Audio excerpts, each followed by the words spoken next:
الجزء دوت عنوانه مسميات المكنه. مسميات المكنه. طيب اول حاجه دواس المكنه. في اتنين دواسين، دواس المكنه ودواس الموتور. اتفضل. ده دواس الموتور اهو. ده بتاع الموتور اللي هو بندوس عليه المكنه بتشتغل اهو.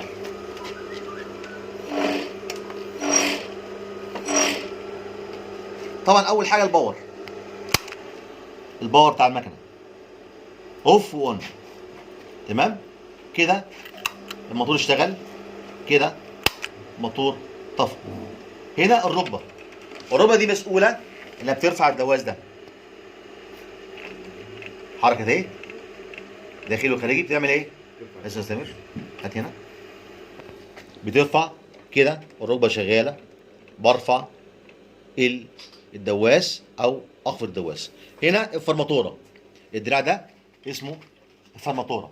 في اتنين عندنا عيار، عيار الغرزه وعيار الفتله. ده عيار الغرزه، ده مسؤول عن تكبير الغرزه وتصغيرها.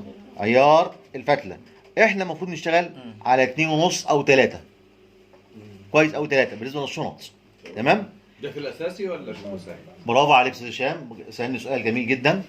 انا كنت قلت لهم قبل كده في المحاضرات قبل كده في دور مساعد، في دور اساسي. دور مساعد اللي هو ما عليهوش حمل، ولكن الدور على حمل اللي هو الاساسي بصغر الغرزه 2.5 او 3. يبقى الاساسي 2.5، المساعد ممكن اخلي الغرزه على 5. ايه الاساسي مش مشكله. والمساعد؟ اقول لك حاضر بعد كده. حاضر.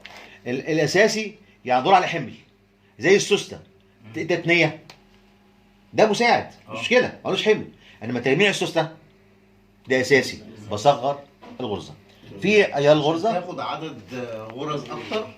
اكتر ده صغير عشان ما الحمل 12. في هنا عيار الفتله.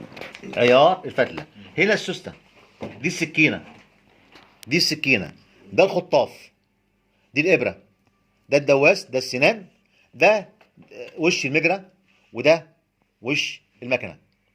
طبعا ده الكباس او السوسته بتاعت الكباس. سوسته الكباس بتاعت عمود الدواس. في عمود اتنين، عمود دواس هنا باين كده. في اتنين عمودين. في عمود الدواس اللي هو ده، وفي عمود الابره. عمود الابره ده مهم جدا جدا جدا. عمود الابره ده ما العبش فيه الا اذا اظبط عمود الابره. وهنا عمود الدواس. عمود الدواس في علاقه وطيده بين السكينه ديت وبين الخطاف ده. لازم الاثنين ايه مع بعض.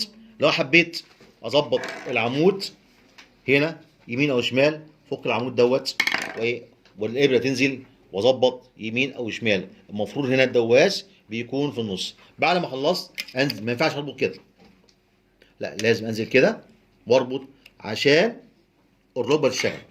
ادي الركبه، ده بتاع الركبه كده. الركبه ترفع الجزء دوت عشان اشتغل. وده دي السنان، دي سنان، وده الوش، وش مجرى، ووش اللي هو بتاع السنان بتاع المكنه، اللي هو المفروض نطلبه دايما يكون وش واسع. في حد عنده استفسار تاني؟ في حاجه برضك مهمه هنا تاني اسمه ملف. دوت هو المسؤول عن لف المواسير. المفروض انا شغال بقرتين. صح؟ شغال بقرتين، بقره ثابته وبقره للملف. طبعا ليها رضمه.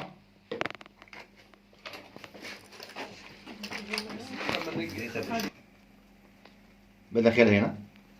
بعد كده الطواقين دوت بينظم الفتله، تنظيم الفتله، بيخلي الفتله يمين وشمال برضه. ليه عيار. المفروض اصلا في مقاومه الفتله اللي شدها. شد اسمه محمد كده ماسكه شويه واخد بالك. في مقاومه بس سايبه. بلف كده الفتله بتاع 5 مرات أو 6 مرات. بعد كده هتلف لوحدها. طيب تعالى بقى نبص المكنه من جوه. مسميات المكنه من جوه. المكنه طبعا اسمها حمام زيت. اسمها حمام زيت. ليها حوض زيت، والياء شفاط. الشفاط دوت حطوا مشا من جنبكم، حطوا مشا. مش دي ترومبة زيت؟ اه